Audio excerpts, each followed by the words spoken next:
out in my clutch. He's too much. Thank you.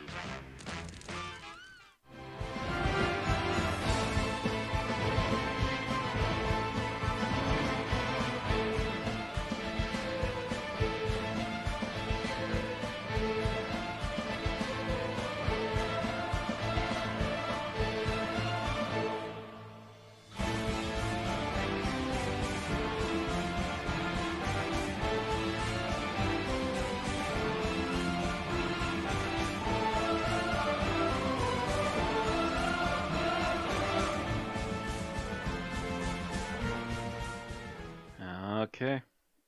Welcome, drill workers, unit soldiers, and monsters that look like a cross between the Walking Dead and a werewolf, to this, the 259th episode of an Unearthly Podcast, streaming live on the 30th of May, 2018, and featuring Inferno.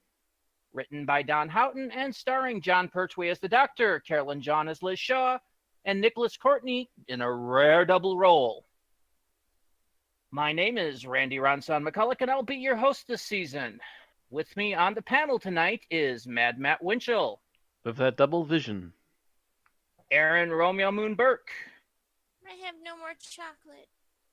and Thomas Fireheart, who is back from vacation, as we think of it, dodging the telesnaps.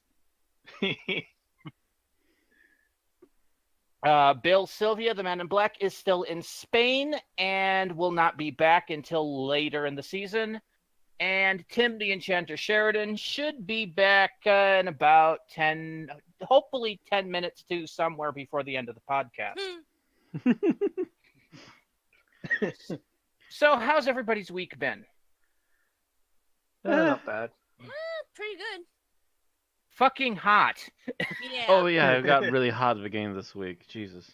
Yeah, it's been like frequently spiking into 90-degree weather here. That's around 35 for you international listeners.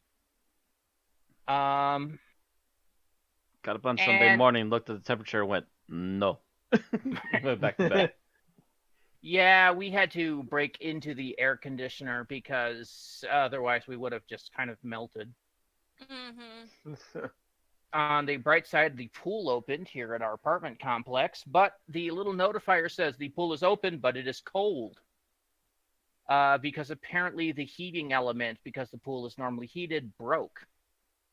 I actually looked at our maintenance guy. It said, it's been 95 degrees outside. Do you really think people are going to be complaining that the pool is cold? I can tell you, I used to live in an apartment complex in the 80s, did not have a heated pool. It did not stop us.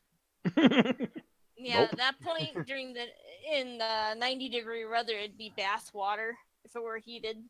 Yeah, that's kind of what some of the modern pools feel like to me, because mind you, where I grew up, you went Weird. swimming down in the creek.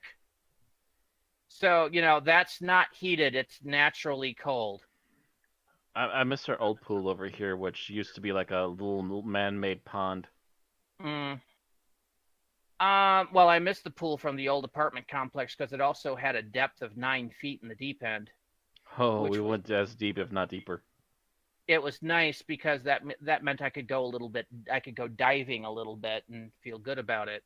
Mm-hmm. But no, apparently there's now like city ordinances or something that keeps pool depth to 6 feet, which is absolutely stupid to me. Pretty much just walking at that point. Come on. Yes. If I can stand in it and breathe, It ain't a I've pool. got a right. All right. So on tonight's show, we have birthdays in the news. We actually do have quite a bit to do in our Geek Talk section, as Aaron and I went to go see a mess of movies, and apparently so did Thomas. Mm-hmm. I don't have a rant of the week. No review of Shame, no YouTube. Then we'll get into our episode summary, which, as promised for the last few weeks, I will be doing the episode summary. Since I've been dodging it in the telesnaps because, goddamn, I hate telesnaps almost as much as Thomas. Somebody's got to review them. And then our episode review, our final thoughts, and our ratings. So let's move on to birthdays. And we have a few birthdays this week. Starting on the 24th of May, we celebrate the birthday of Jim Broadbent, who technically played the 11th Doctor when you count Curse of Fatal Death. He was the one that was a bit shy around girls. He turned 69. Yeah, he lasted about like all of 1 minute. Yeah, well, most of them did. That was the whole gag. Yeah. Also, and there is the birthday of Graham Williams, who was the producer from 1977 to 1980. He's a difficult one to find a picture for. He would have been 73. Well, he's a producer, so not really on camera. He would have been 73, but died in 1990 at 45. Moving on the next day to the 25th of May is the birthday of Ian McKellen, who played the Great Intelligence in The Snowmen, and is better known by most modern geeks by being Gandalf in The Lord of the Rings or Magneto in X-Men. But his actual film and screen credits are like miles and miles long. We'd have to go in the Wayback Machine for that, yeah. Yeah. He's a very versatile actor and knighted, by the way. Sir Ian McKellen turned 79. He's got a magnificent beard right now, if that's a recent picture. Next, the 26th of May is the birthday of one of his rivals, Peter Cushing, who played the Doctor from the 60s movies. Would have been 105, but died in 1994 at 81. Everybody knows Ian McKellen's arch rival is Christopher Lee, who used to be Peter Cushing's rival, but they're all in there. So, yeah. And then finally, the 29th of May was the birthday of Pearl Mackie, who played Bill Potts in the last season of Doctor Who. She turned 31. We have no lost stories this week, which is good. We also have no episode news. Again, Awkward. There are rumors circulating that we might see a trailer for the new series next month, but it's all unverified rumors, so not really. So early too. Still.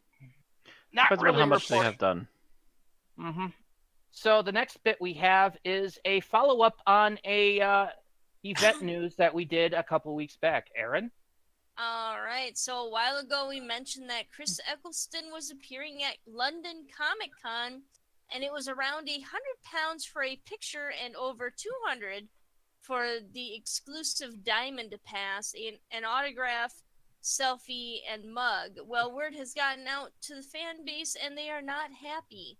Capaldi is also appearing at the con for only £10 less. I should remark that's still over 200 pounds because they're like in the 235, 245 range. Fans are feeling the bite in the wallet and are protesting. One fan said, "We look forward to this event every year, but this time around the money-grabbing prices are ridiculous. They're taking the piss." Colin Baker, Megan Fox, and Meatloaf are at the same con and only charging £15 for the same thing. Wow. That is an incredible disparity. I wonder who set their pricing up. Yeah, I have a lot of questions. Yeah. I could see it if they were, only charging 15 versus 50. Who else was there? You said Meatloaf and Megan Fox from, the Transformers movies. Wow. Jeez. Yeah. She's still pretty big, Meatloaf too. I can kind of see being a little bit on the lower end, maybe. He's been around a while, but Megan Fox is still kind of a big thing with the Transformers and the Ninja Turtles and so on. Yeah. And they're only charging £15. And both of them are only charging £15, so technically around $30. Colin Baker, £15. Colin Baker, come on. The same article also mentioned that David Tennant was appearing in the U.S.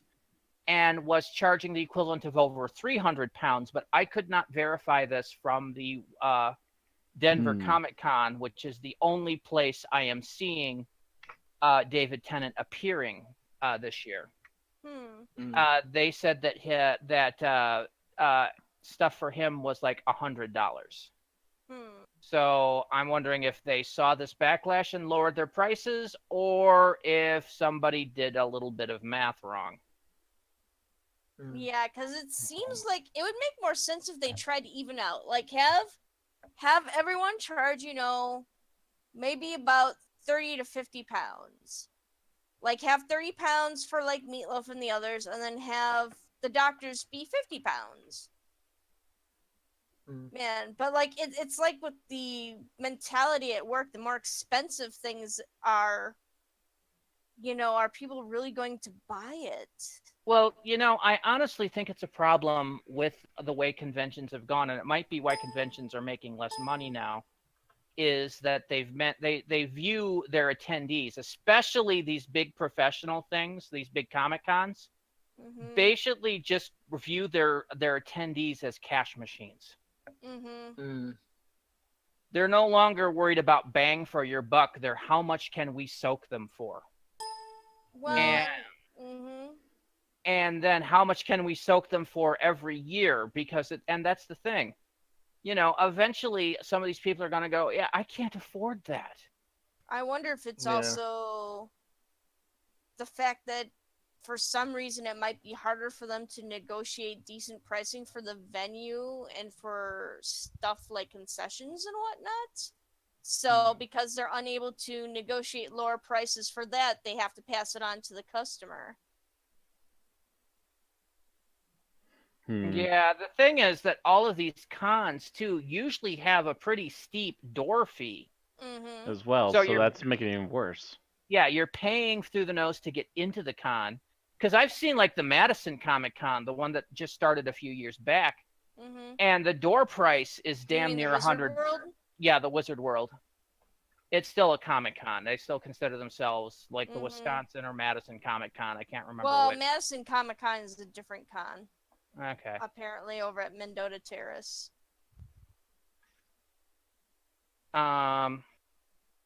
Anyway, but their door fee is like $100. And then they and then basically all you do at these things are wait in line for a signature on for an autograph or a selfie from their guests, and that costs you all the fucking money. I mean, when I paid damn near $100 for a convention, it was a freaking 4-day convention in Milwaukee where you signed up for freaking role-playing games constantly. It was this little thing called Gen Con. You may have heard of it.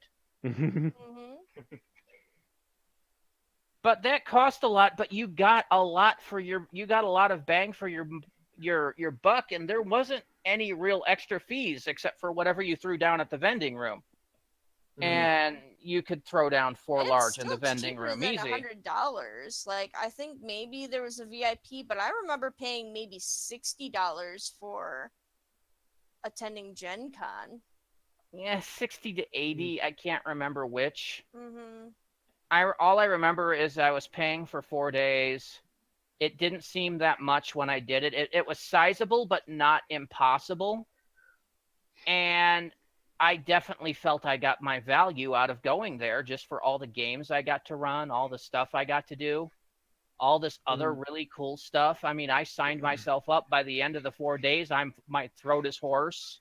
Well, you've got other factors to consider, too. I mean, are people making less money? Is inflation making it harder for people's dollar to stretch?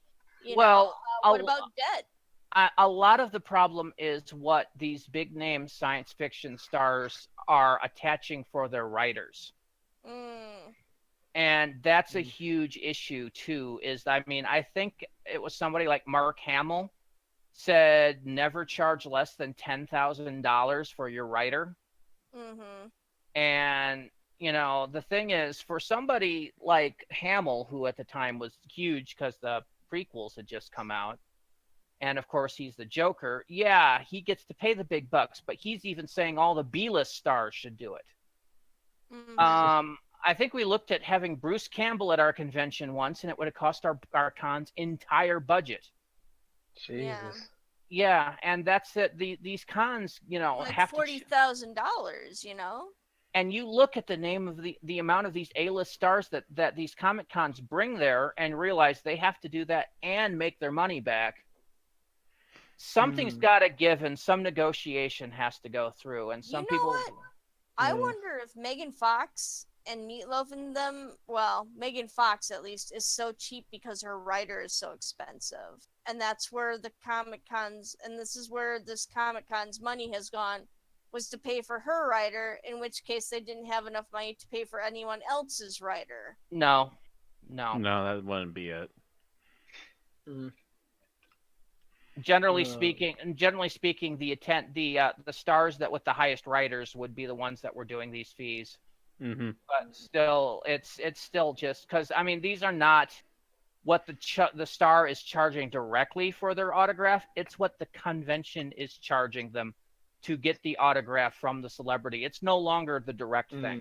Yeah, it's no longer going directly to the celebrity at that point anymore. It's going to the con to pay off for the celebrity being there. Yes, it used to be the celebrity would hold, would get like maybe a $500 appearance fee for being at a con, would go to a table and would put down a sign that said like autographs $20, and all that money went right into his pocket. But no, now the cons are saying, no, you go through us for all this stuff. So now that might also be a taxes thing too. I don't know. I'm not trying to justify it. I'm just saying that is the difference between what I saw 20 years ago. And what's going on now. Yeah, because I think I paid $15 for George Takei's autograph in like 1995. I paid $0 to get my box set of Excel Saga signed. But then again, the anime's director is a crazy man who runs around dressed like Lupin the Third. Yes, and he's just happy that he has fans at all. Yeah, there are people like the Nabashine is amazing.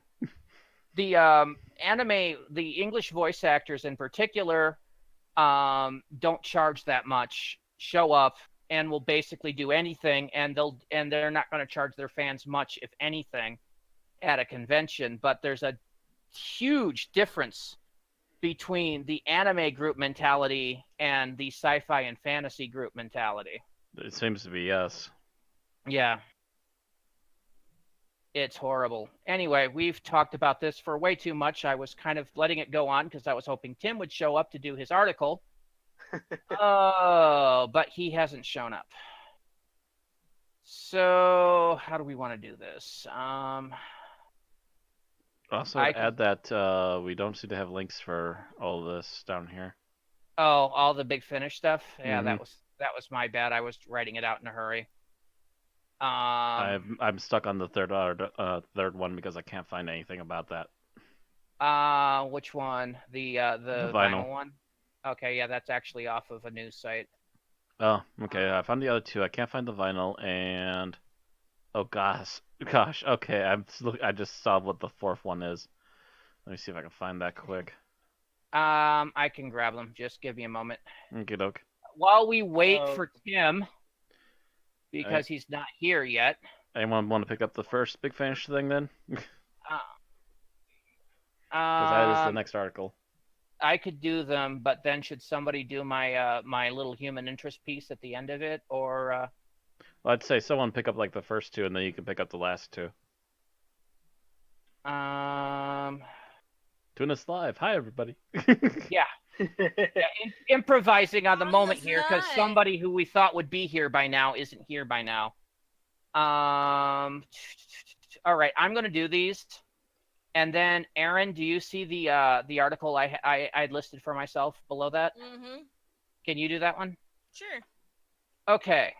So, out now from Big Finish, last Thursday saw the release of Jago and Lightfoot Forever, the final Jago and Lightfoot audio drama due to the death of Trevor Baxter, who played Lightfoot last year. In it, Henry Gordon Jago goes on one more epic quest looking for his now absent friend. Kind of a sad story there. Jago and Lightfoot Forever can be purchased from the Big Finish website for £16.99 CD or $14.99 download. And out today is the monthly short trip. This month is Trapped for Fools, featuring Mark Strickson. In it, Strickson's Turlo faces the challenge of a public school. in the year 3000. Trap for Fools is only available on the Big Finish website for £2.99, download only.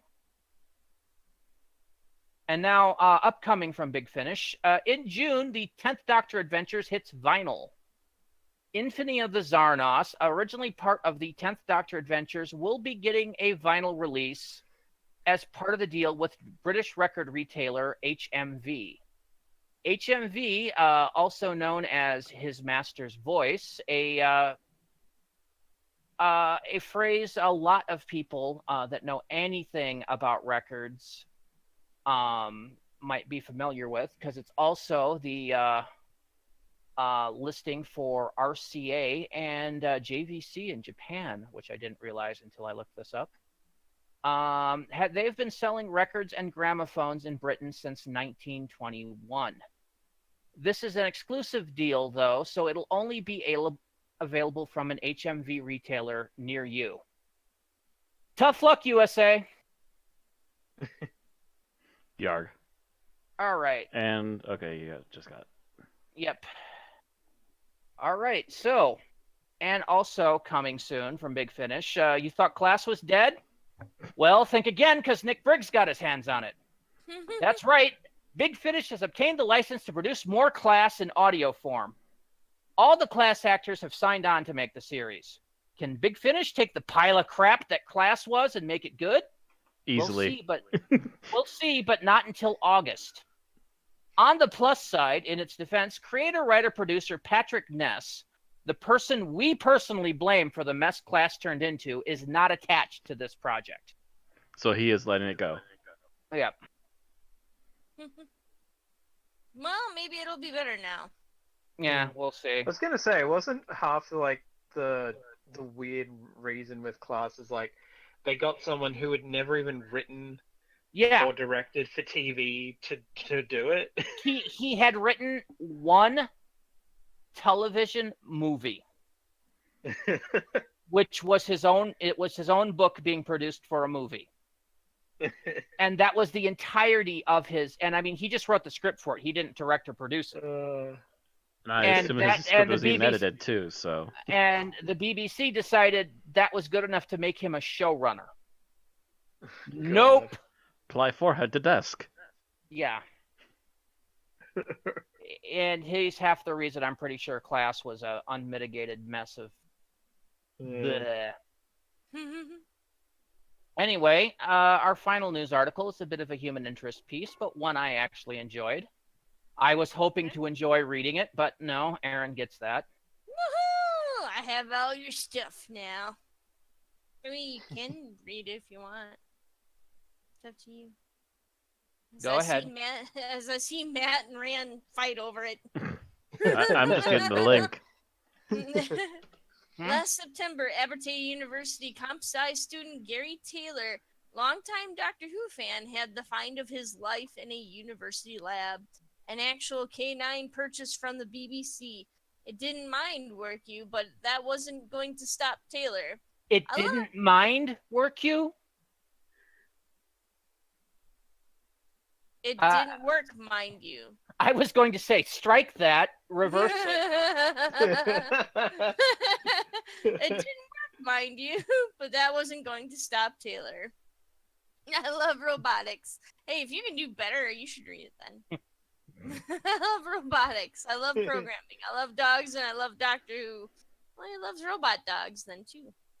Taylor explained, it's a good mix of everything. It kept me really invested in the whole thing throughout the whole project. He had a lot of water damage from a roof leak, so all the electronics in him had just fried. He was just a shell. 15,000 lines of computing code later, as well as a gyroscope, ultrasound sensors, boards, motors, shields, and drivers. It took all year, but that old K9 is now a smartphone-controlled, autonomous, obstacle-avoiding mapping robot. It all started just as an honors idea. It was pitched to me by a bunch of supervisors. As soon as I heard the idea, I was so keen to get on to it. I emailed the supervisor that day saying I have got to do this. It was a lot of work. If it wasn't for the university lecturers helping me and guiding me along the way, I'd be nowhere near finished. The restored and upgraded canine was unveiled by Gary at Abertay's Digital Graduate Show on May 10th. Top of the class, Gary. Think about that. How would you love to be a computer sciences student? Come in and say, okay, so what we're doing is we found this in the lab and we're going to restore it and make it so that it operates off a smartphone. Oh, and it automatically avoids all obstacles. You want to bet that canine works better than it ever did as a BBC prop? Probably. That's probably an old Mark II. Apparently, the BBC around 2011, 2012 sold a bunch of these old canine props. And now this is probably the best one of the original classics. Apparently. Anyway, that's our news for the evening. We are going right into our Geek Talk section. I'll remind people that are new to the podcast that we will not be talking about Doctor Who for this. We're going to be talking about what's geeky else in the sci-fi universe and briefly cover some stuff. The big talk at the moment is movies. There are 3 movies on our docket because Aaron and I went yesterday and did a triple threat at the theaters. Yep. We're trying to catch up on all the movies we had missed in the last month or two. Hey, it's $5 a ticket. Yeah. At $5 a ticket, it's kind of hard to beat. Anyway, the movies that we are going to talk about, 2 of which Thomas has seen, but the first one he hasn't, because we're going to talk about them in order of release. So we are going to first cover Avengers Infinity War. This is actually the last movie Aaron and I saw yesterday, but still, we're going to do ours in backwards order. Avengers, as you know, is the big Marvel Cinematic Universe. Everything's been leading up to this movie. I think we've talked about it a couple of times in here because I think Tim went to go see it and everybody. Well, it's really good. It is by no means a happy movie. Well, Oddly enough, yes. this is kind of what I said about Logan. But I had expectations going into this movie based on the rumors and everything I had heard. None of them were correct. So I was just like, wow. Wow, I kind of wish we'd seen this one first because then I could have used the other 2 movies to get over it. Yeah. Well, we were waiting for a friend of mine from work, so we were waiting for a friend of mine who was kind of still waffling whether to come, and eventually she did show up, and she was able to get a seat right next to me because the movie had been out enough that there were plenty of open seats in the theater, so... Lucky. Which is good because I think she helped keep Aaron awake after 2 movies prior to that. Yeah, it's really good. I mean, if there is ever a comic book superhero movie that deserves to be considered for an Academy Award, I think this one would be up for it. Just because the fact that the Academy likes sad stories. Oh, yeah. And yeah, this one, I'm not going to say what happens because there might be some people watching.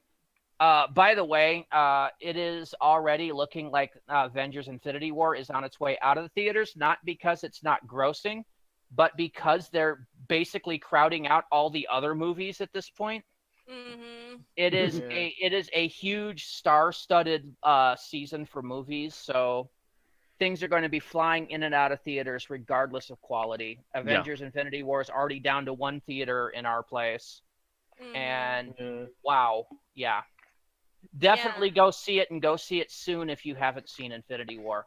Yeah, Aaron, you had anything else to say on it? It is interesting how they've added a theme of scarcity now to these blockbusters now that there's so many coming out. Not only do you have to scrounge up, well, fortunately you can scrounge up it. Like I said, it's $5 Tuesdays at our local theater. So we can go see it for relatively cheap, but we have to have the right amount of money at the right time. Otherwise, we could easily miss them nowadays. Yeah, and I mean, before, if there was a really good movie, you know, you could go see it 2 to 3 months later, and it'd still be hanging out in the theater. Yeah, you can't do that anymore. Yep. Well, and I liked it. Apparently, this Thanos is really it's really really not the same Thanos from the comics. Yes, because it's But better. yeah, Yeah. apparently the Thanos from the comics was just basically a kill-all kind of really unsympathetic death machine, and that's not what That's you get because from he was movies. literally trying to get in to the pants of a physical form of Lady Death. Well, Yeah. not just that, but Thanos in the comic books was basically Marvel Darkseid. That Yeah. was Marvel Darkseid basic. without actually any forethought, yeah. Mhm. It's like, Marvel writers would write up a script and go, hey, this would work great for Darkseid, but we're working for Marvel. Okay, we'll create a villain that's just like Darkseid. We'll call him Thanos. That works. I actually hear Stan Lee pitching this in my head. It's wow. We call him Thanos. And you guys can just keep rewriting all that Darkseid stuff. hmm Excelsior! Mhm. Anyway, so I think Infinity War is a must-see. How about you, Aaron? I do think so. Yes, it is a bit of a downer, but the rumors you've heard of the characters all being well balanced and the Battle of Wakanda was great. It's something that you kind of want to see twice as well. Because Yeah. there's so much information that's thrown at you, so many different battles going on. They're all very well choreographed. And yeah, it is the rumors, by the way, that if you haven't seen an MCU movie, I'm not talking if you haven't seen any of them before, but if you haven't seen a single one, you may miss something in this movie, are very true. There's references to pretty much the entire run of the MCU in this. Mm-hmm. So, Gosh, there's even throwaway dialogue about Ant-Man. yeah. He's not in this, but they do mention him. Yes. Yeah.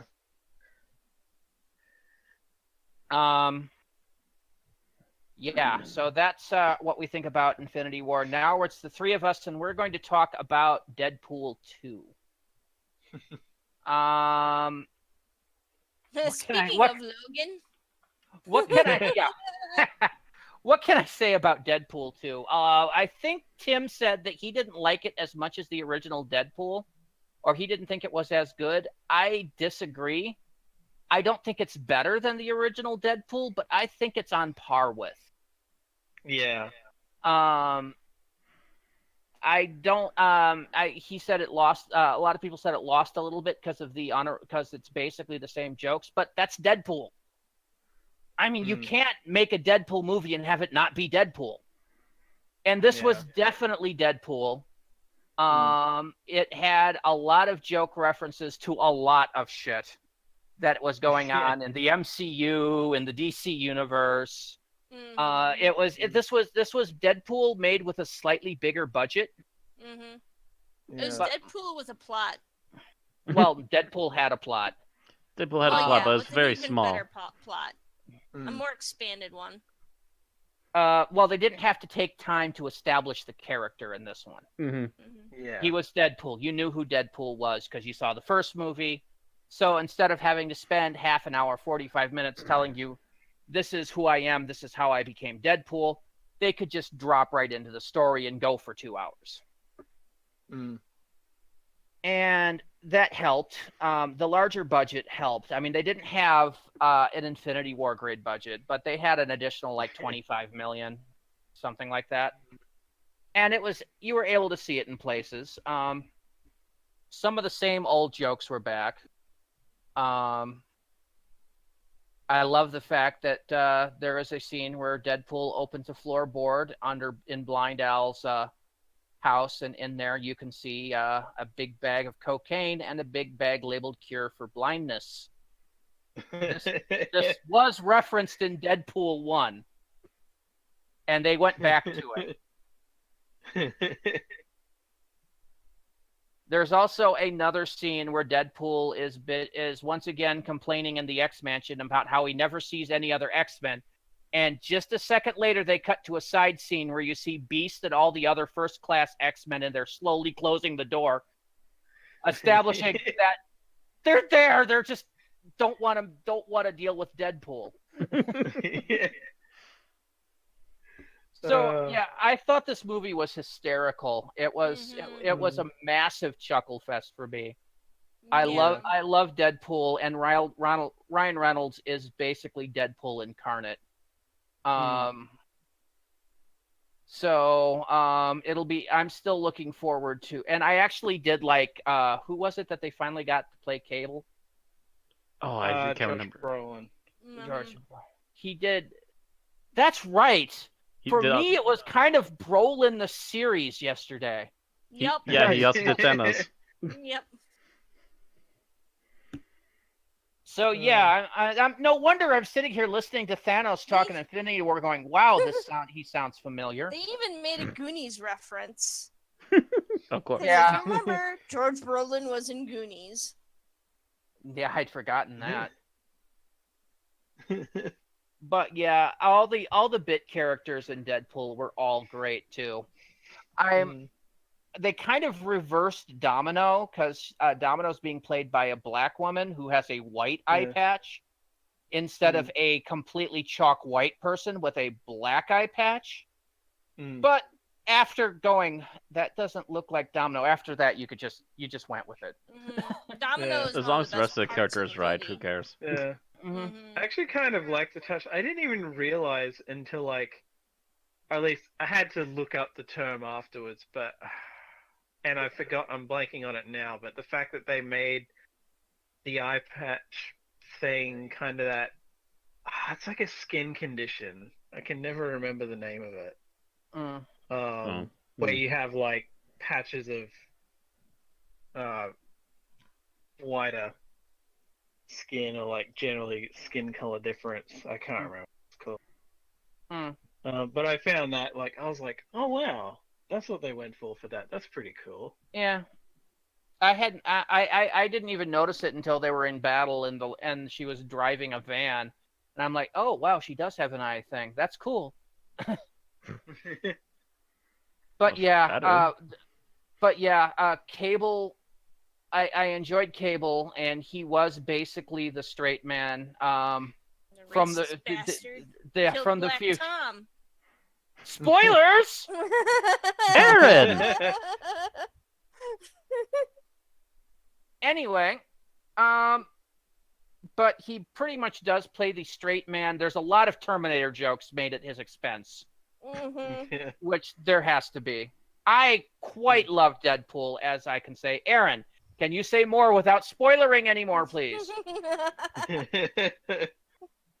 It was pretty cool. I like how they tried to, I don't know, they try to lead you down one path as to who's going to make a special appearance, and you pretty much, if you've read the spoilers that I have, you're not really fooled, but... Because you read spoilers. Yeah. Because you read all the spoilers. Well, anyway, I do like kind of like the prison scene, and I don't know, there wasn't any really one scene that I felt was kind of bad in this. It was all pretty well tight, and it's all really a lot more, even more rapid fire than the first movie. It's really hitting you with all these jokes, all these pop culture references, everything. And I felt like that was really ramped up, which, you know, made it all the more enjoyable. All right, Thomas? The interesting thing was, I actually lowered my expectations somewhat to be a bit wary, because someone I know who very rarely comes out of movies he sees at the cinemas going, I thought that was crap, or I didn't like it, or whatever. When he came out of Deadpool 2 and was like, oh, I just wasn't a fan of it, I was like, oh, shit. But then when I did see it, I was laughing my ass off, especially because there are some jokes that I knew there was one joke, which I won't go into, but if you know anything about the comics and who created Deadpool originally, not necessarily the version of Deadpool we're familiar with, but that they make a few jokes at his expense and at creations he's made's expense anyway. And yes, it's just like, I felt like They did a couple of those in the original too. And it's just like stuff like that. I know there was a specific joke that I felt like if I'd laughed out loud, you would have heard it because everyone else was dead for that joke, and I'm like, shit, I must be the only one who noticed. Yeah, I really enjoyed this movie. I remember some people complaining that they were hoping Negasonic Teenage Warhead would have had a bigger role, whereas she's pretty much the same she was in, like maybe slightly, shows up slightly more in this one than the first one, but I didn't really mind. It would have been nice, but I didn't really mind that she didn't show up a crapload more. I'm thinking she might appear more in X-Force, which is going to be the next outing in the Deadpool universe. Because that will be a legit group thing, whereas this is Deadpool. No, this is a group movie. In fact, this is a family movie. Yeah, I enjoyed it, and the surprise character that shows up at the end, I honestly didn't call that at all until it happened, and I was like, I really wanted to yell, and if you've seen it, you'll know what I mean. You would know exactly what I would have wanted to yell out, but I held off until I got home. But it was just like, I feel like they got that character right compared to how that character had been done previously. Mm-hmm. And it was just like, that was really enjoyable. Oh yeah. Apparently, the movie has taught Aaron a new piece of lingo. Yeah. I learned a new vocabulary term. Prison wallet. Oh dear, that can't be good. Where she's sitting here, it's a reference used throughout the movie repeatedly, but it's not really plot relevant. But and I'm not going to say where it's used, but yeah, we're just getting into the car after this big thing, and Aaron's still chuckling, going, "Prison wallet," and I'm like, well, it's totally the prison wallet comes in handy all the time throughout the movie.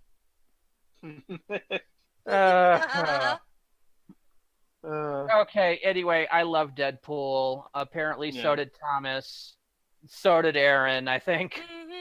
Mind you, you're either going to love Deadpool or gonna hate Deadpool. If you love pop culture jokes, and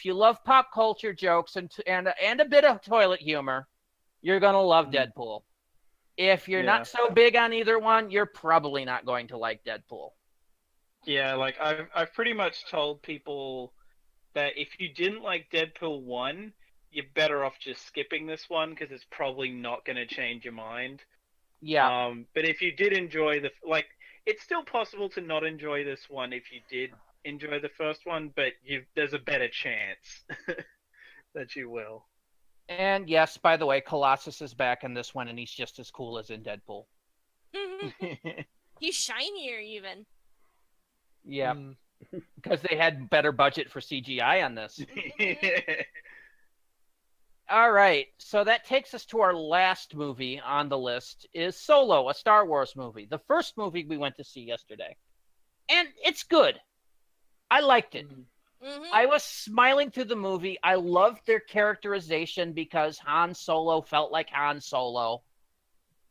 It had that same bit of humor. You could almost think of it feeling like it's a young Harrison Ford, because basically Han Solo was Harrison Ford in space, just as Indiana Jones was Harrison Ford in World War II. If you look at Han Solo and Indiana Jones, they're the same damn personality. And this, whoever I forget who was who played Han Solo in this. But he's basically channeling Harrison Ford the entire movie. He's smirking the same way. And it's the same way that Carl Urban is creepily DeForest Kelley in the Star Trek movies. He manages to channel Harrison Ford. The only difference is Harrison Ford is still alive, so it can't be creepy. I think I can't I can't for the life of me pronounce the guy's last name, so I'm not even gonna try. That plays young Han. Mm-hmm.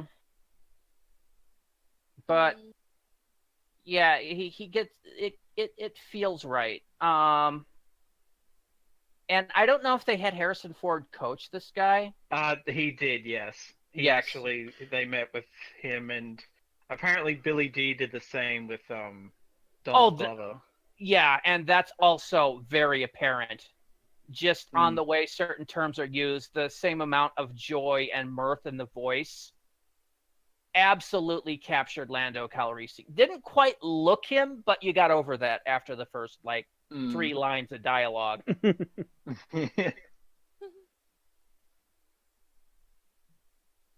So yeah, I enjoyed it. The story is nothing special, but you still kind of want to see it because of the characterizations and the directing and everything. If you're a big Star Wars fan, go to see it. If you're not a big Star Wars fan, you can kind of wait for it to come out on video. That's my opinion. Aaron? Yeah, I enjoyed it too. It is quite a bit cliched, movie-wise. Kind of your typical gangster heist with lots of people backstabbing each other, hairy situations where they have to try to lift a MacGuffin without, getting caught, or once they do get caught, they have to try to get away.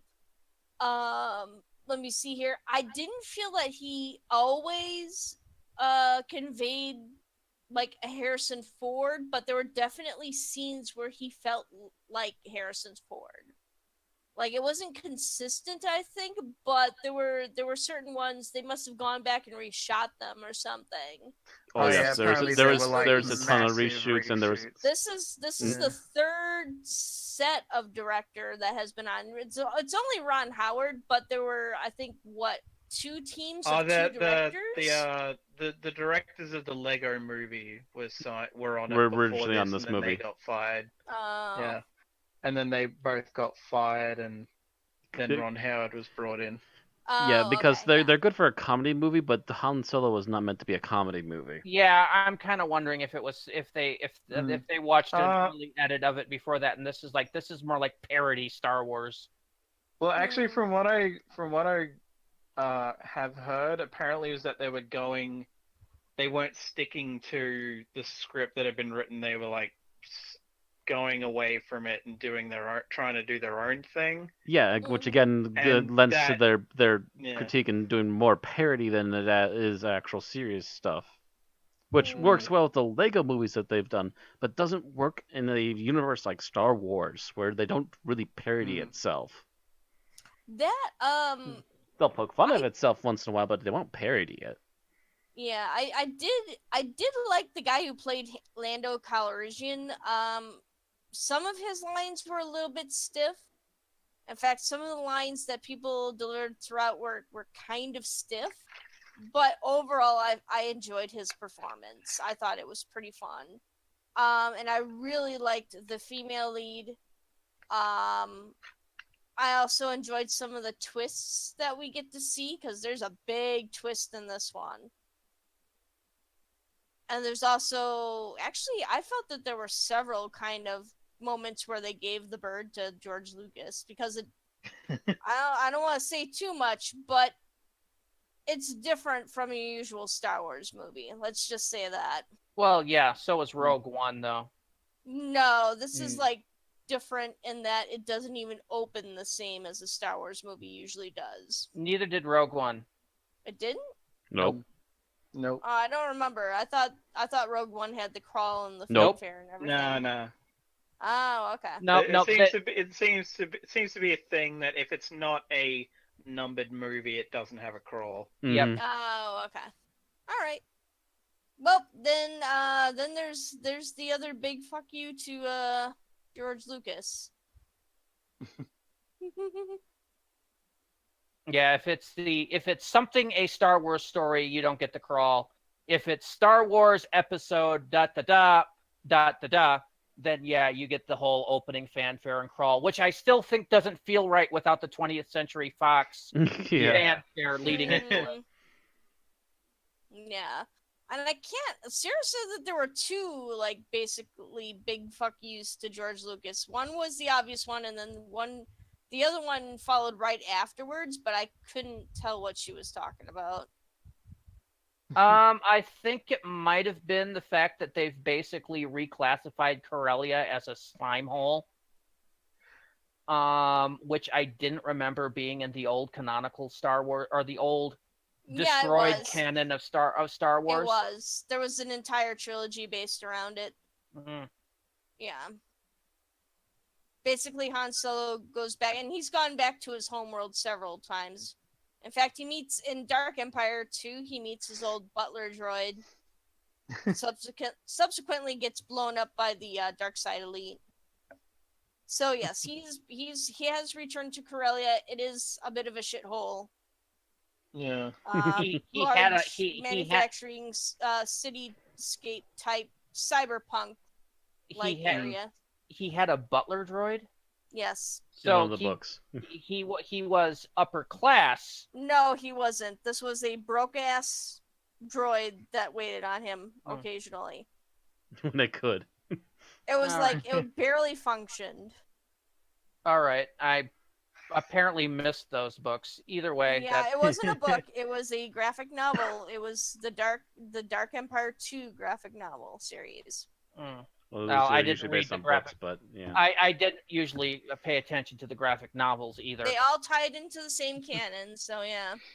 Yeah, I know, but I don't know. I started reading the extended universe when it came out, and then I lost a lot of interest later. I read just about everything from the extended universe.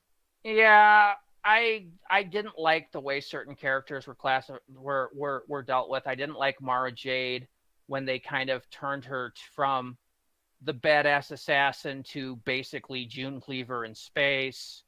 Yeah, I don't know. There was just a lot of things that irked me a bit about the extended universe. Zombie stormtroopers. No, legit, Yeah. that was a thing. Yeah, things kind of got. That was in 2 novels, by the way. Things just got weird for me, and I bailed. I'm wondering if that's why Lucas pretty much kind of retconned everything when he started the prequels too, was the fact that he was just like, okay, this got weird. I approved it in the beginning, but this got weird. Why would anyone drop a moon on top of Chewbacca? It was technically supposed to be Lando Calrissian. Originally. That was the choice. Either kill Chewbacca or kill Lando.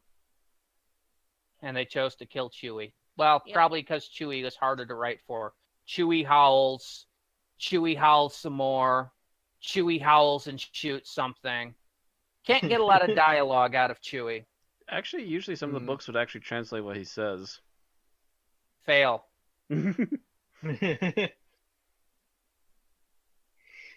Anyway, I enjoyed it, but it's really more for, Star Wars fans that are huge fans of the franchise. Otherwise, you're not going to get that much out of it. That's my opinion. Aaron, quick summary, and then Thomas. Yeah, I enjoyed it.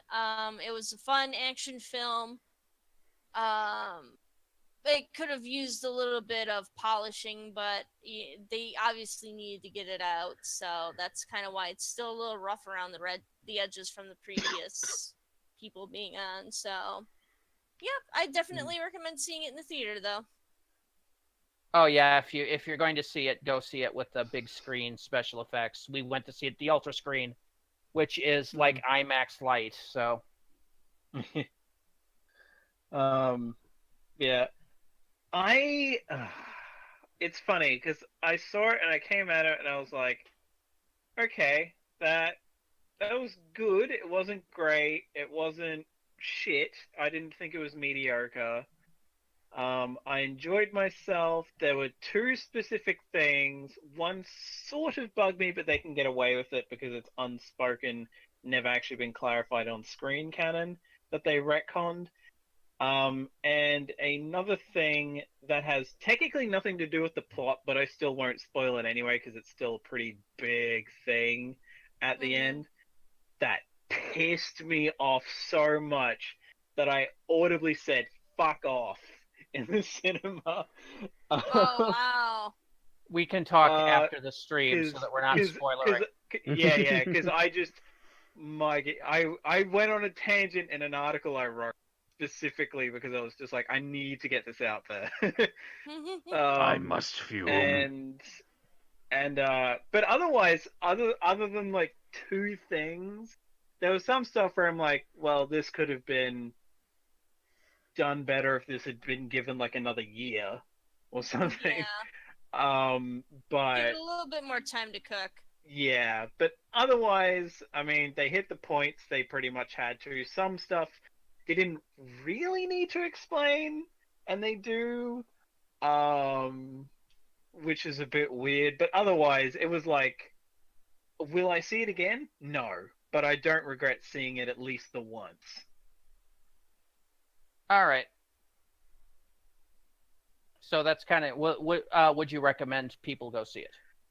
Yeah, like if you want to see it or are interested in going to see it and you're a Star Wars fan, see it. If you don't give a shit about Star Wars, skip it. Okay. There you have it. That's our thoughts on that. And that's the end of our Geek Talk. I am trying to move us along. All right. So our summary. Let's get on to the actual episode as we're over an hour in. Okay, it's your turn. So. Oh, yes, it's me. It's the summary. Okay, so the summary for Inferno is the Doctor is at a special project that is going on in the UK where they are trying to drill basically to the core of the Earth with a ginormous drill, ignoring the magnitude of that particular drill project. Apparently, they've done it. But the Doctor's not really interested in this. He's in there for a side reason. He wants to borrow power from their nuclear reactor to basically power some experiments with the TARDIS console. He runs into Director Stallman, who is, by all means, your typical asshole character, refusing to listen to anybody else. I'm sure Tim absolutely hated him. Mm-hmm. And just going on to the project. The problem is that there are people dying, and there are people turning into these mutant green were creatures, I'm going to call them, because you can actually see them transform, that burn with the fire of 1,000 suns, apparently. There's also this green slime that's bubbling up that's apparently all going to be shipped to Canada to make You Can't Do That on Television in 10 years. Anyway, Stallman touches a canister of this stuff, which looks surprisingly like something the Teenage Mutant Ninja Turtles would have. And apparently it was about to crack and some of the goop got on his hands, but he tries to cover that up, but begins acting weird as well and orders all the power to the Doctor's hut cut after a confrontation with him over the computer. They cut the power just as the Doctor's in mid-experiment and he vanishes. Nobody knows where he's going in, and the head of the project, or not the head of the project, but the director, I should say, is going to go to London to basically talk to them about Stallman's overzealousness. Meanwhile, doodle-a-doo, in another universe, the Doctor shows up and sees everything is wonderfully Nazi-flavored. Well, not actual Nazis, but fascist. Fascist, yeah. As he goes out, and he is promptly shot at by Sergeant Benton, or at least the equivalent thereof, and is eventually chased down and caught by everybody, and is taken to the security director for this facility, Brigade Leader Lethbridge Stewart, who has an eye patch and looks like a total douche. Well, that's because he is a total douche. Apparently, they've had less interference with the drill progress here because they're more advanced and only have a few hours to go. Meanwhile, the Doctor tries to warn them of the dangers that are going on, which becomes increasingly more apparent as stuff progresses. and they keep running into accidents or incidents that the drill tries to resist the drill, but they keep working around it. As Stallman in this universe is even more a bastard than he is in the other universe. As the Doctor's warnings go on deaf ears, as most of the people there are more interested in who he is, where he comes from, and how long has he been a traitor to their glorious fascist state. Eventually, they break into the core of the Earth, and all hell breaks loose, pretty much literally. Eventually, everybody that was in the central core area gets turned into these monsters and are sealed in by a heat shield. Tremors and earthquakes start happening, and basically it's the end of the world as they know it. A few of the people, such as the Liz Shaw of this universe, eventually wind up trying to help the Doctor get back to his own universe and warn them before shit happens. But of course, the brigade leader wants to use the TARDIS for his own escape, and eventually a fight breaks out where the brigade leader gets shot. Fortunately, they manage to get power in just enough time for the Doctor to jump back to his own universe back before their world ends.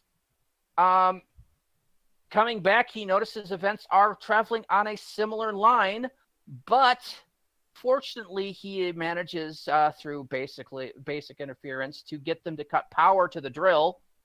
And as they're basically watching Stallman turn into one of these big were creatures, they notice what's going on. The project is halted, and the Doctor tries one more time to use the TARDIS console, and it doesn't end well for him.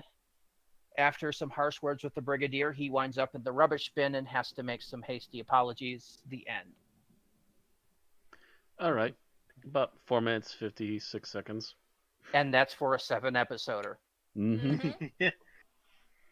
All right. Well, Tim's not here yet, so we're going to be skipping Tim until he gets here. We'll have to have him catch up. Let's talk about what we liked about the episode overall. And Thomas, we are starting with you.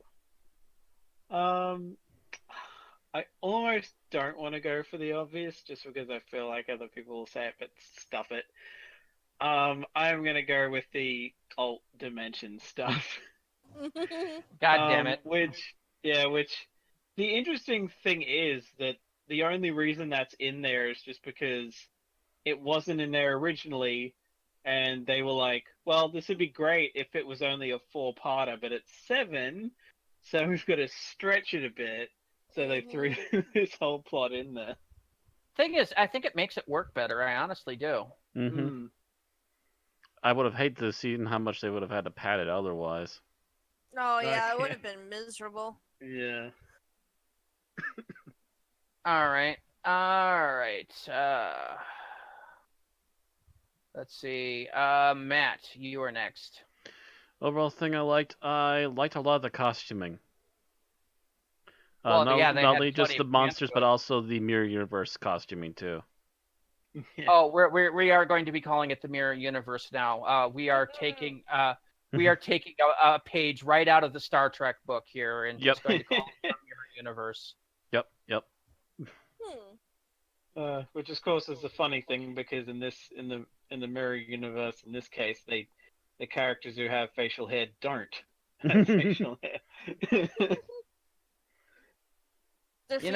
So does that mean that the Great Leader is the Doctor?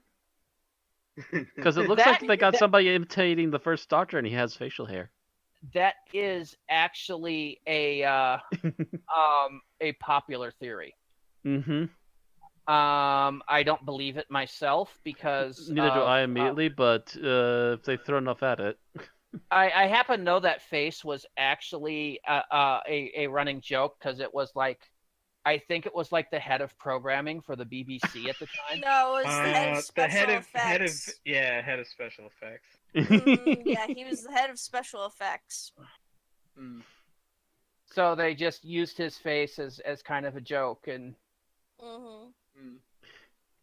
the head of special effects just walks onto set. Are you calling me a fascist?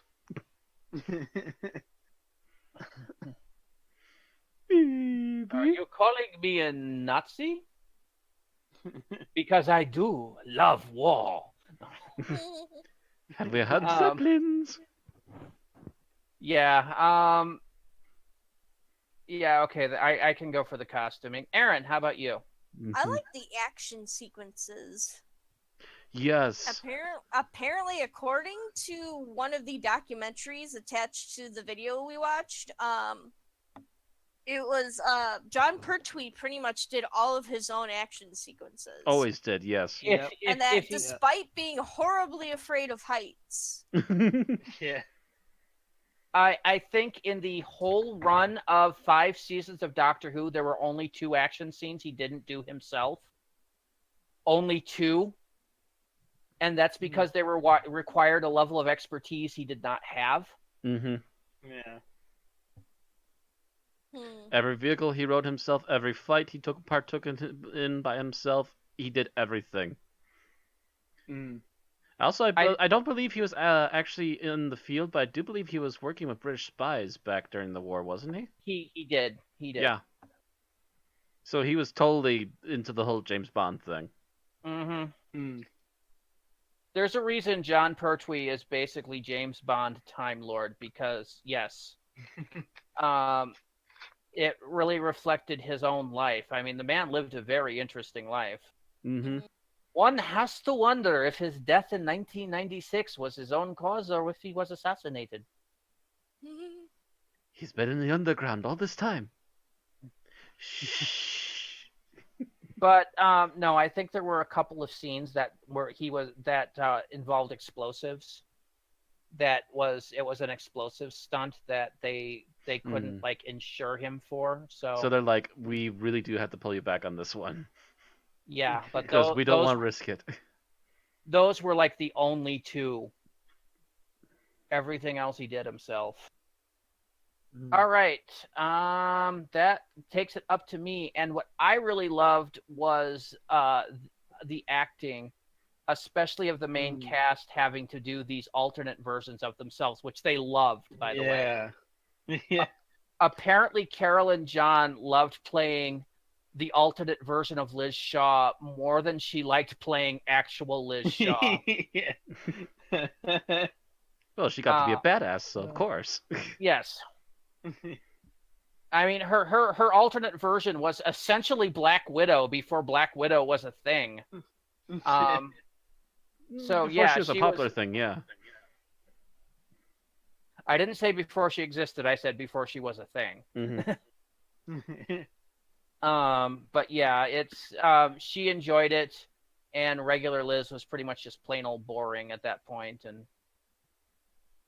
also turned out to be her final outing. But yeah, and I loved Nicholas Courtney playing the brigade leader, because God, that man could absolutely change how he was perceived. Yeah. I mean, he was always the harsh military man. But wow, could he play the military asshole? Yeah. Oh God, yeah, he turned that up to 11.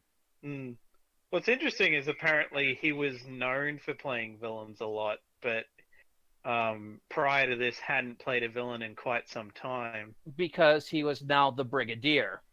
Yeah, I think Doctor Who actually gave him probably his first heroic role. And that was for a Dalek episode, even before he got to be the Brigadier.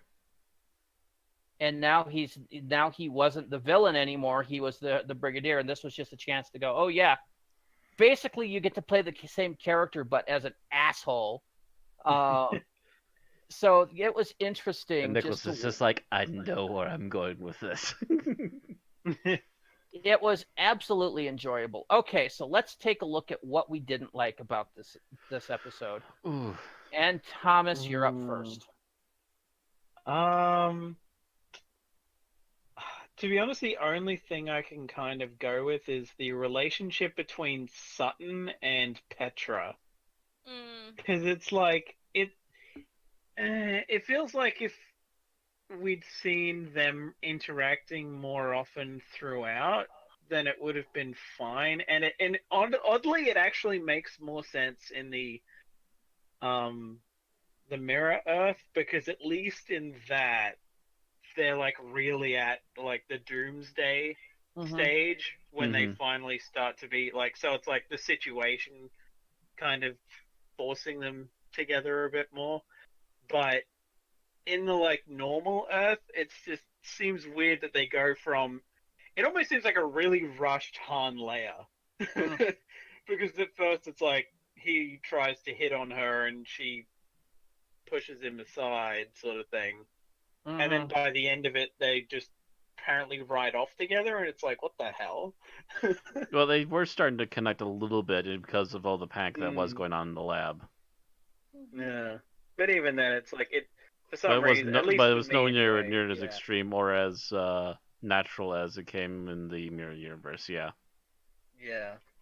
Well, also in the Mirror Universe, Sutton had been there for some time, Apparently. whereas in the original universe, he had just showed up. Yeah. And that was a major difference. Mm. And that did help, but yeah, it was kind of a forced thing, and it felt that way. All right, Matt. Something I didn't like. Actually, you want to know what? One thing that always irked me in this episode, and it appeared like 3 or 4 times, is whenever they try to do a visual effect. They obviously really didn't know how to do that blue screen very well. Yeah, the blue screen, that was one thing, especially when it was behind Liz Shaw when she would open the door. And daylight would like show behind her, but you could obviously tell it was a blue screen. Well, mind you, literally this is the first season of Doctor Who in color. And I think this makes it the very first season that they have blue screen. The very first season, it's even an option. Yeah, and they should have maybe backtracked a bit and let the guys work on it a bit first before they used it so frequently. Oh, well, it's new and it's shiny. Doesn't mean it's gonna do well. Yeah, well, if you look at Doctor Who's history with blue screen, they have issues with it for the next decade. Remember giant big robot 5 years later? Yep. Giant big see-through robot 5 years later? Yeah. Why did we put the chrome creature in front of a blue screen again? Yep. They have learning issues. All right, Aaron, how about you?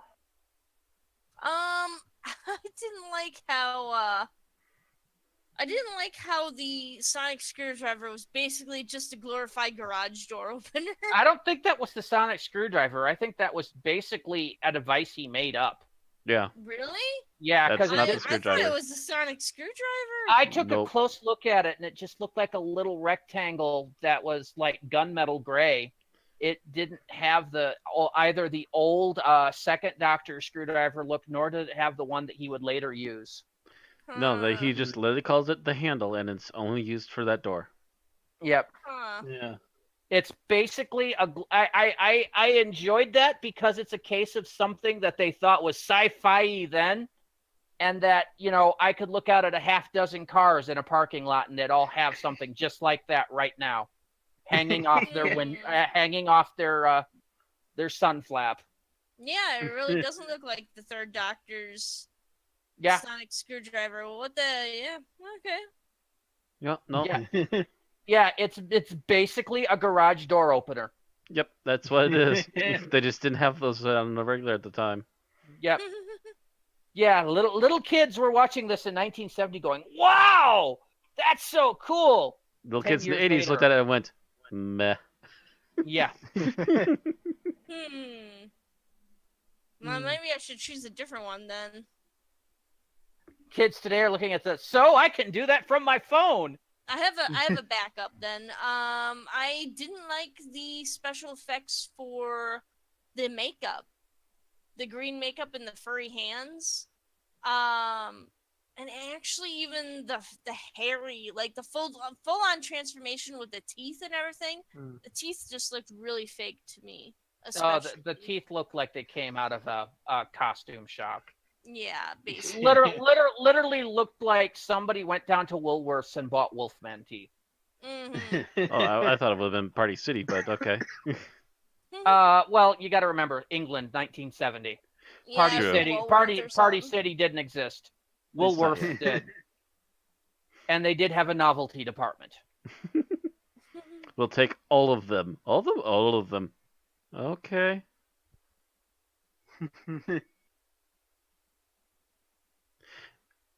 See, I don't like the teeth yet because, yeah, they're a little too bleached, but I think the rest of the prosthetics work pretty well. I do love the fact that they did at least make the effort to make them partially transformed instead of, hey, look, here's one. Oh, look, he's a full-on monster. There's at least at one point you actually get to see somebody in the various stages of transformation, which were kind of cool. Yeah. Benton goes from like sort of starting and then Full blown in like pretty a couple of quickly moments, goes yeah. through all of them. Yeah. Because he's in extreme heat at that point, and that's what was slowing down the others. Mm. All right. So, okay. So what I didn't like in the episode, I didn't like the pacing of the first couple episodes. It's pretty freaking slow for the first couple episodes and repetitive. Because it's basically 2 episodes of, look, you've got to abide by safety standards and slow down the drilling. I am not slowing down the drilling. I don't have to listen to you. I'm my own boss. Yes. Keep in mind, a lot of some of the scenes were repeated once he got into the parallel universe too. Because I'm it was not. the whole. No. The going to the parallel universe was when it started picking up for me. It's the 2 episodes prior to him going into the parallel universe that just feels like they're basically doing the same shtick over and over again. It also doesn't help that the last episode we saw was Fury from the Deep, which was basically the exact same character type. Hello. Hello, there's a Tim. Yep. All right, Tim. We're gonna have to retro you really quickly here. All What right. did you? You saw the serial. I did. What did you like about the serial overall? Overall, I really liked the character of Sir Greg. Sir Greg, You mean Sir Keith? Sir Keith.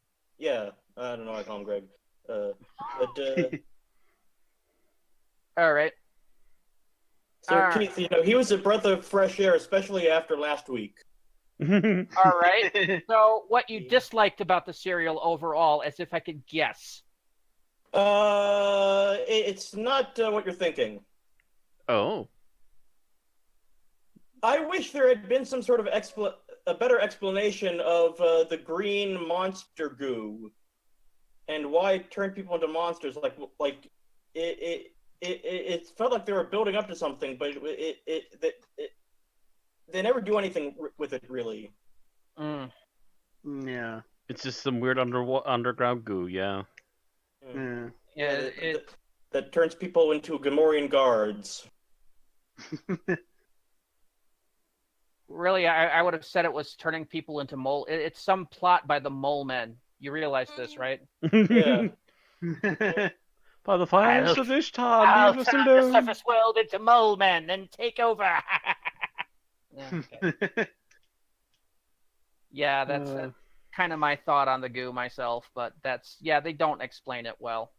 I honestly thought you were going to say director Stallman, because he seemed to be that... compared to Robson, Stallman was aces in my book. Really? Yeah. Because they at least give him the excuse for a chunk of it about being possessed by the goo, which is why he keeps trying to tick it up. But he was a rat bastard, that same rat bastard, stubborn archetype, before he even got possessed by the goo. He's not listening to anybody, and it's just this entire big ego trip for him. Okay. So, for me, they're cut from the same damn cloth. Yeah. I thought it was really interesting how the evil universe Stallman was the one without the goatee. And the Mirror Universe Brigadier was the one without the mustache. Yeah. Yeah, a little bit opposite from Star Trek, but yeah. By the way, apparently we decided just to go ahead and call it Mirror Universe. And I mean, somewhere the ghost of Leonard Nimoy is flipping us off right now. I'm fairly certain, but He cannot dispute our claims that this is also a mirror universe. yes, I know, but they've kind of put the trademark on the term. Too bad, so sad. Everyone uses it. Mirror universe time. So yeah, that's my thought was I really didn't like Director Stallman. I was saving it for you, but you didn't take it, so I'm saying it. I didn't like Director Stallman. All right. I mean, he was worse in the Mirror Universe because he was Nazi Stallman, but it's still, even here, he was more, you could actually see he felt more laid back when you got back from the Mirror Universe, but those first 2 episodes in particular, oh God, did I fucking hate him. All right. I didn't like him, but it was in like the kind of the Joffrey Oh. kind of way. Whoa! Oh, hey! Sorry, my computer went off. There's a pop-up. Sorry, that won't happen again. Okay, because wow, it sounded like you were sucking somebody's brain through a straw. Yum. How do you know I wasn't? Well, then for God's sake, man, turn off your microphone when you're sucking brains. Okay. Brains. Oh, okay. But no, I thought I just Stalin hit. I don't know. Like I said, we watched Fury from the Deep last week, so we got that stubborn, self-arrogant asshole 2 weeks in a row, and I felt that pain. Okay. So we're up to our favorite scenes now. So Thomas, you're first. Tim is on deck. Ooh. You know what? There was several choices that I had, but I'm just gonna go with the one where the Brigadier's trying to get Stallman in to talk to him, and Benton's like, well, he's not coming, and he basically goes, drag him here by the neck if you have to, get him in here right now. Because I can't help but laugh at that, because the dude is such an asshole that even at this point, even the Brigadier's patience is completely out the window. He's like, drag him in here if you have to, get him in here. The Brig's just like, I'm done with this shit. Get his ass in here. Even if you have to bounce it on the way. Yeah.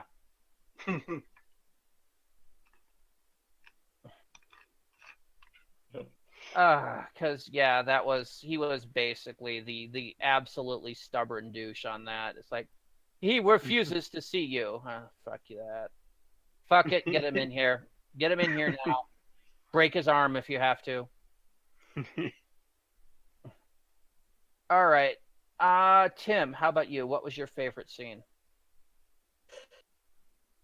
I love that scene where the Doctor has to sort of eat crow and ask the Brigadier for help getting his TARDIS out of the dumpster at the very end. Damn it, Tim. You're not here for half the podcast, and you come in and you take my favorite scene. Yeah, but that was sort of a running joke. Like, episode ends with the Doctor's flipping Unit off, saying "see ya," and then 5 seconds later he's back. Yeah, this was, I think, the real originator of that, though. Because it doesn't really come up in the previous episodes because he can't get it to work at all. But yeah. But in this one, some particularly harsh words were said to the Brigadier, and yeah. I really liked that. I'm going to have to figure out a new favorite scene now. God damn it. Mwahaha. Matt. Favorite scene. I'm going to go with the big reveal of the group of monsters. yes, some of the effects aren't the greatest on those monsters, but they're such an interesting looking group that it just kind of grabs your attention instantly the moment they all walk into the room. All right. And it's just a really well done scene, and they literally wait as long as they possibly could to actually reveal what they look like now. Until he removes that big radiation hazmat suit mask. All right.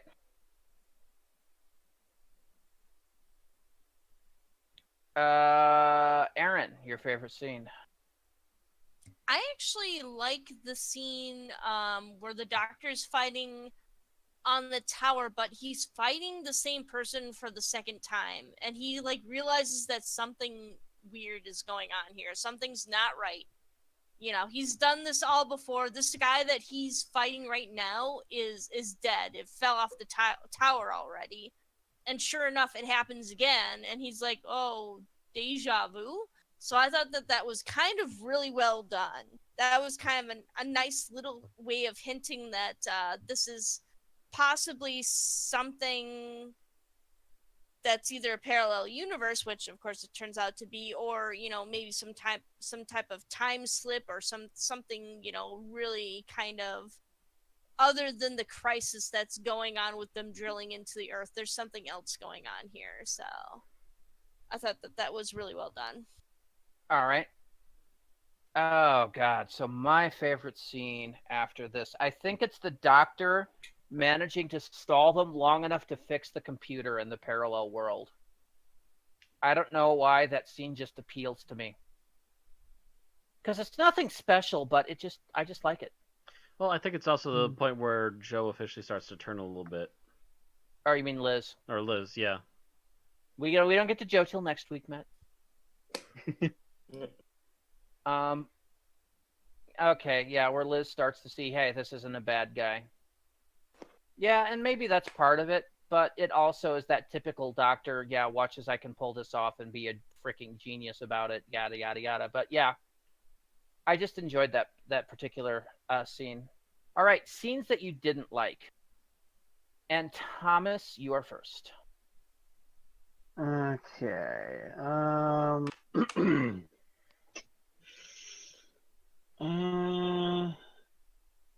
Damn. Something tells me I had one, but I'm kind of blanking now.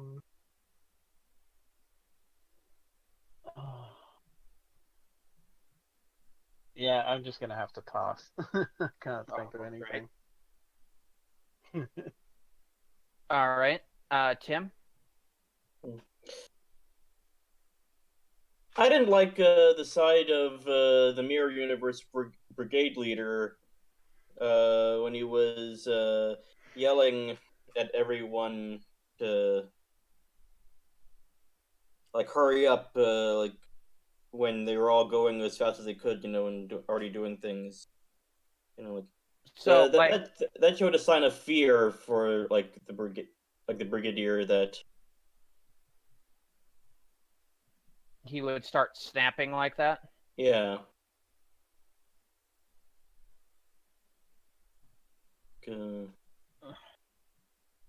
Yeah, I don't know. It just seemed to be a whole part of that twisted psychopathic personality that he had for that. I don't know. All right. Matt? So, I'd like to know why they suddenly decided that they wanted to film The Blob, and why they decided to put it into a crappy blue screen effect in front of a doorway. You mean the end of it where they're supposed to basically see the lava rolling in to crush everything? Yep, it looked nothing like lava. Looked nothing like lava. It did not look like it was actually even there. There was just so many things going wrong with that shot. Probably because the fact that the person that directed it was not a director. Oh, that probably doesn't help, no. And was filling in for the director who suffered a heart attack while making episode 3. Oh, man. The man who directed episode 3, 4, 5, 6, and 7 was actually producer Barry Letts. Hmm. Because, like I said, the director that is credited actually had a heart attack. He didn't die, but he was recovering. Mm. But that still doesn't apparently- make up for the special effects guys slacking off at their job. But what I mean is, Letts didn't know enough to say, okay, you need to do this again. Yeah, because like he had done some directing, but he wasn't as experienced a director. The reason the episode comes off as well as it does is because the director that they had was meticulous as hell and had everything set up that basically mostly what Letts had to do was follow instructions. So he was kind of armchair directing.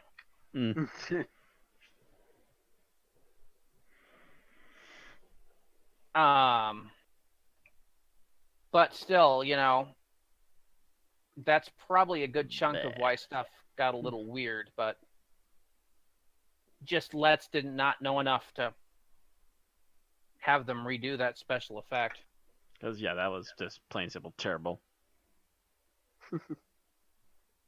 All right. Aaron, how about you? Least favorite scene? I'm going to go ahead and say... Oh, jeez. Because Matt took my other one, the lava flow one.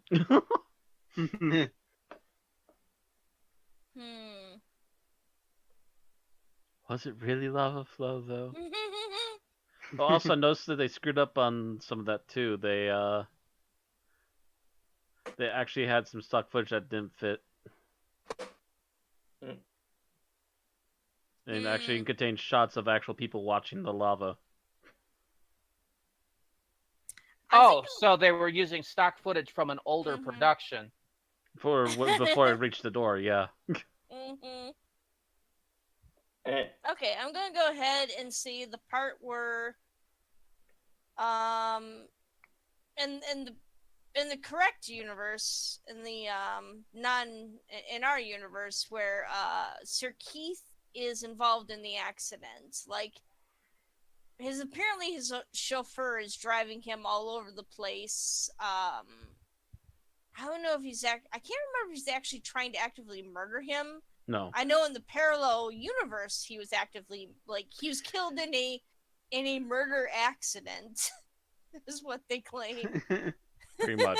No, what the chauffeur says is that he was supposed to drive him off into the middle of nowhere and then feign to have a breakdown. He was supposed to holiday in him. Oh, okay. Anyone else get that reference? Anybody? Kind of, yeah. I remember a little bit of that movie. Yeah. I don't get a movie reference out of it, but I got the idea. In the movie Holiday Inn, one of the starlets working at the inn has the valet for the hotel pays him stuff to get the other starlet lost through a shortcut that leads to basically a bog.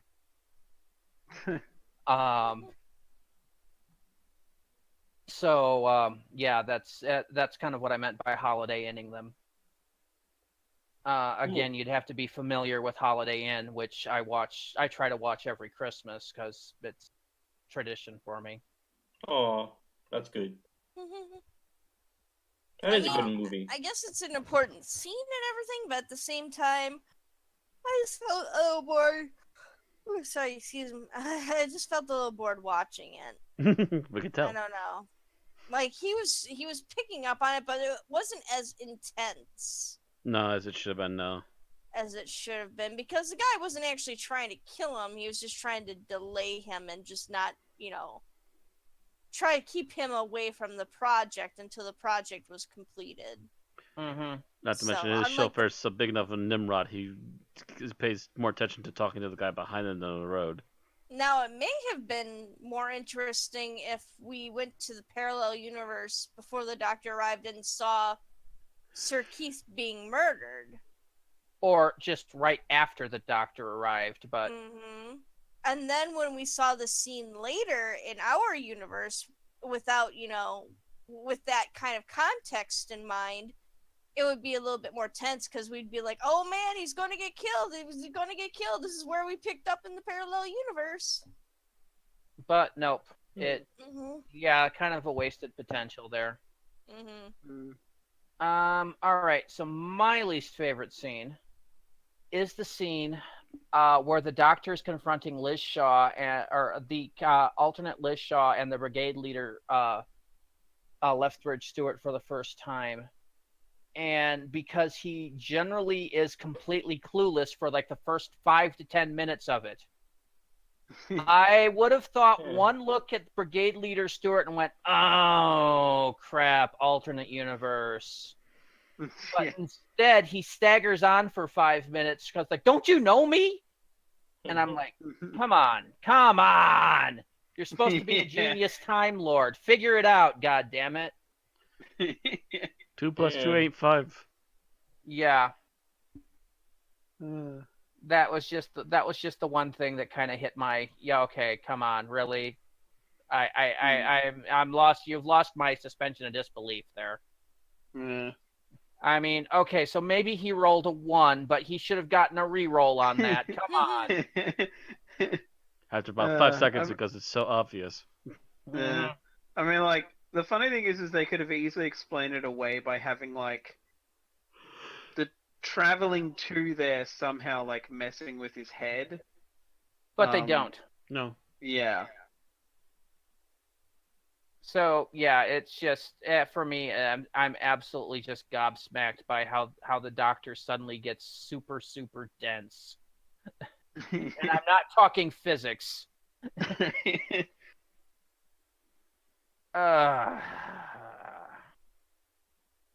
Doctor, you are the weakest link. Goodbye. Okay. So, finally, we are up to our final thoughts. Thomas.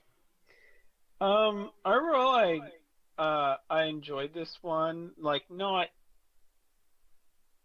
I guess the funny thing is the last one I was here for was the War Machines, and I still prefer that to this, comparatively.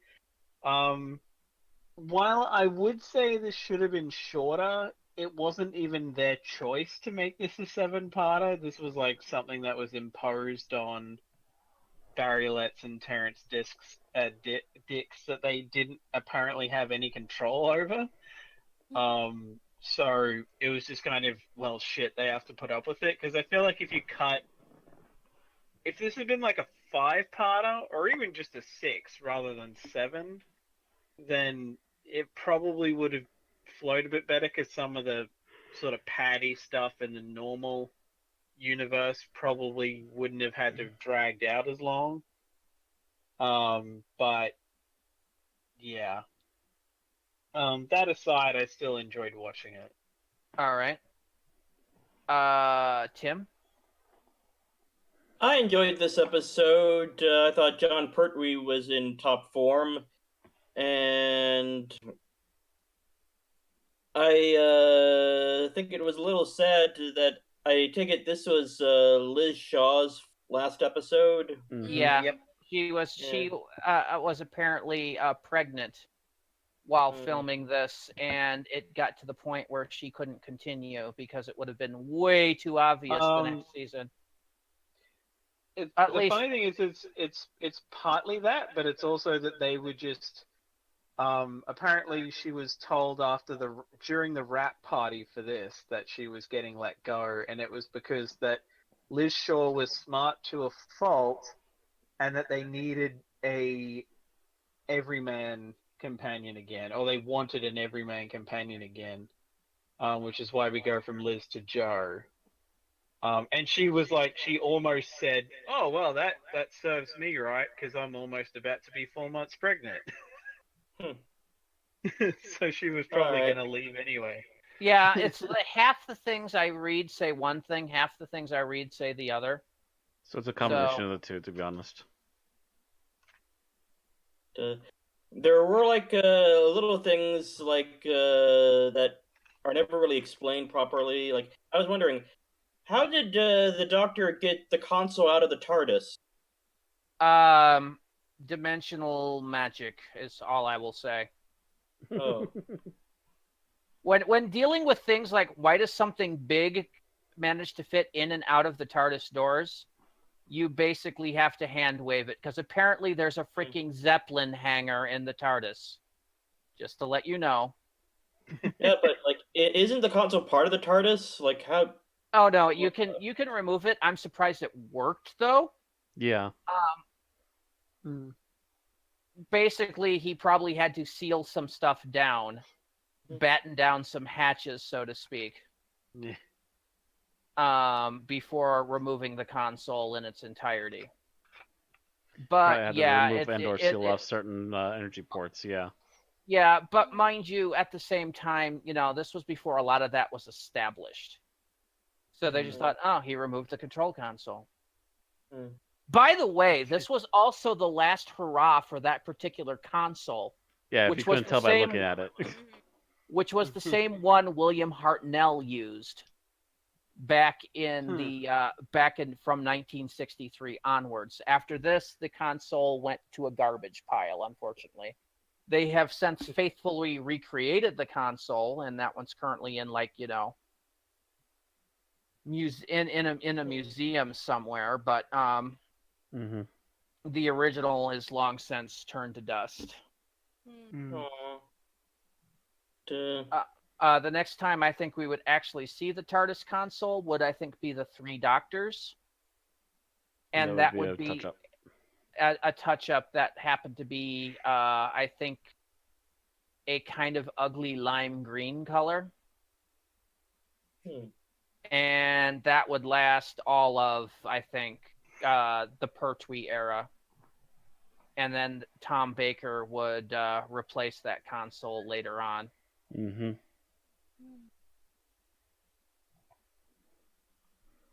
Cool. Just to bounce you off of that. So go ahead with your final thoughts, Tim. All right. So this was a pretty okay episode with some good. The monsters were good, even if they weren't explained well. And John Pertwee was in top form.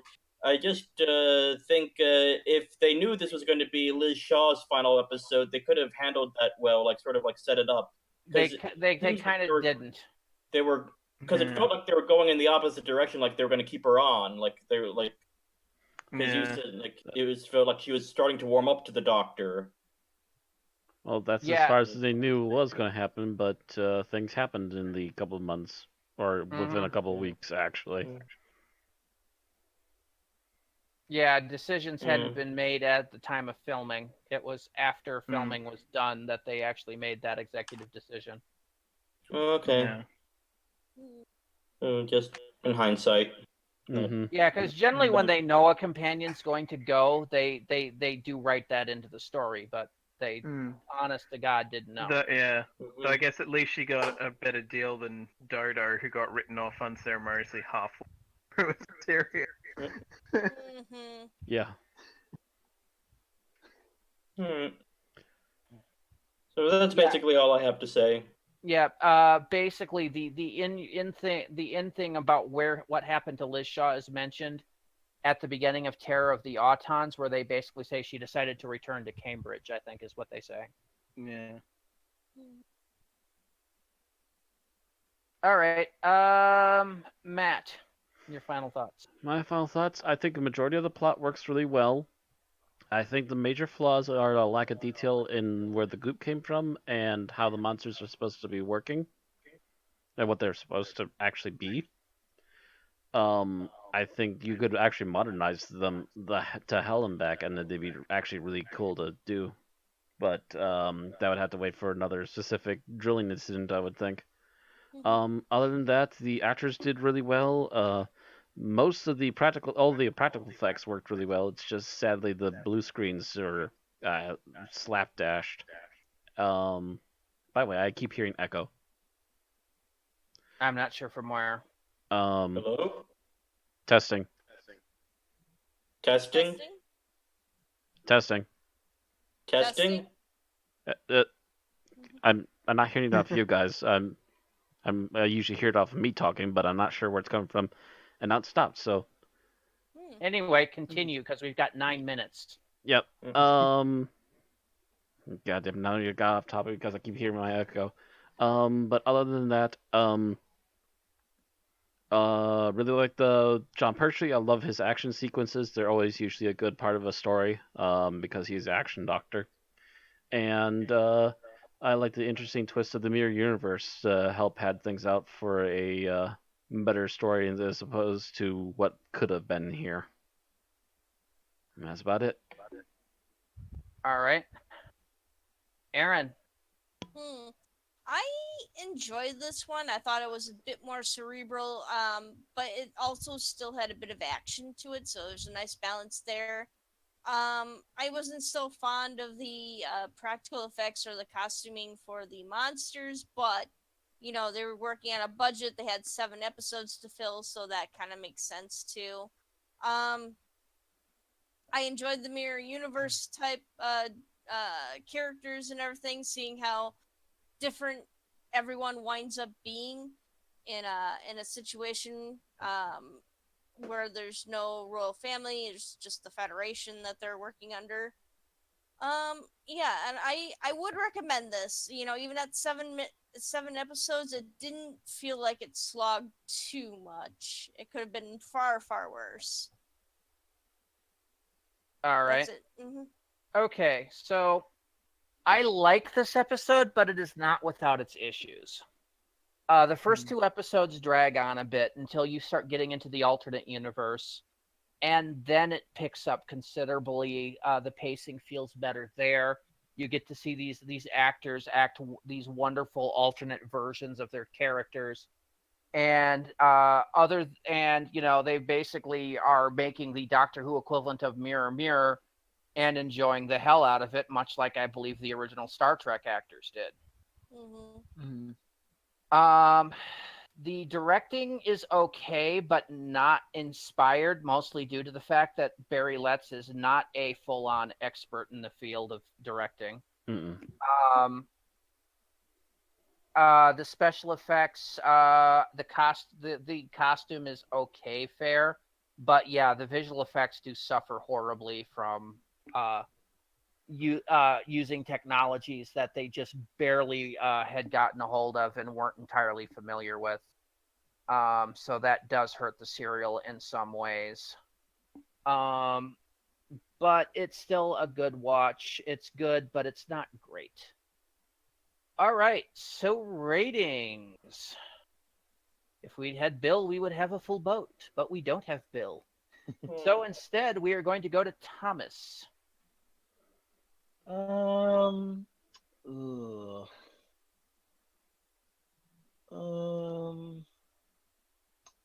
by the last 2, I think I'll give this a...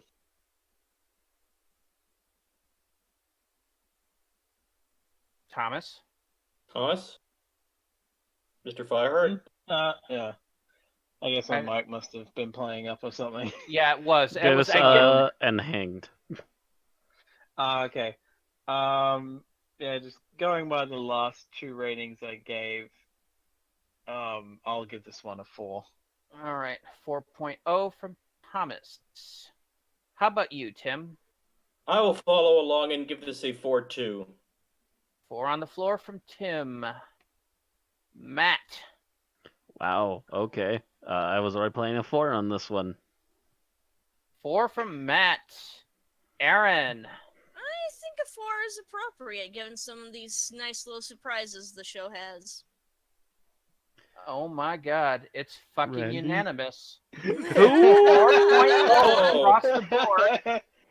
I don't even have to average this shit, people. Wait, what is the average? Just in case. Average 4, 4, 4, and 4, Aaron. What do you come up with? 12. I'm just glad that you actually sat there and figured it out. You actually bothered to respond, dude.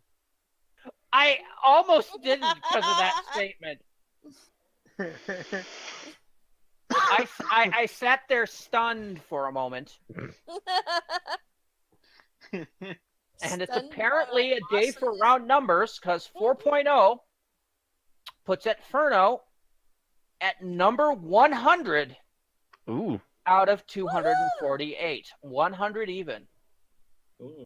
It is Upper on half. par with Rose, Planet of the Spiders, Light at the End, Hunters of Earth, Co-Owners of a Lonely Heart, Castrovalva, Stage Fright, The Great White Hurricane, Everything Changes, Torchwood, Terminus, Heaven Sent, Trial of the Valiard, Vengeance of Barros, The Runaway Bride, Attack of the Cybermen, and A Good Man Goes to War. It is better than Knock Knock, The Deadly Assassin, The Brain of Morbius, Colony in Space, Warrior's Gate, Revenge of the Slevine, Into the Dalek, ...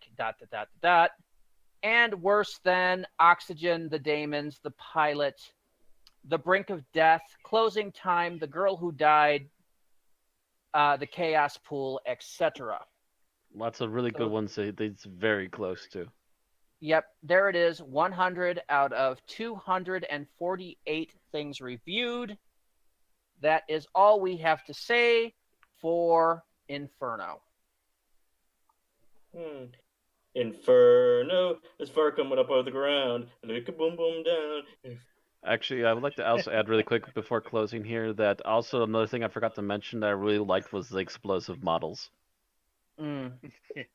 You can always tell the BBC's having a bit of fun when they have enough money to spend on blowing something the fuck up. Actually, this season did not have a lot of budget. That's why they went with the whole unit premise. Mm-hmm. But you can tell they had enough pinched. Or they had pinched enough in the previous serials that they had a little bit to blow in this one. Mm-hmm. Let's have some fun. Pyrotechnics. Boom. Alright, so... Echo? Randy, it's you. How are you echoing on my mic? I don't know. But look, if anyone else is looking Discord... Yeah, it is, yeah. It's you. Anyways, swapping over the image. So thank you all very much for joining us for this episode of... Try that again. Thank you for joining us for this episode of An Unearthly Podcast. If you want to watch the shows on the VODs afterwards, you can always catch us on YouTube at Unearthly Podcast, Twitch at... wow, I'm echoing a lot. Twitch at Unearthly Podcast, Twitter at Unearthly Pod, Facebook at Unearthly Podcast, and if you really enjoy the show and want to throw an extra $1 or $2 our way, you can join us on Patreon at An Unearthly Podcast.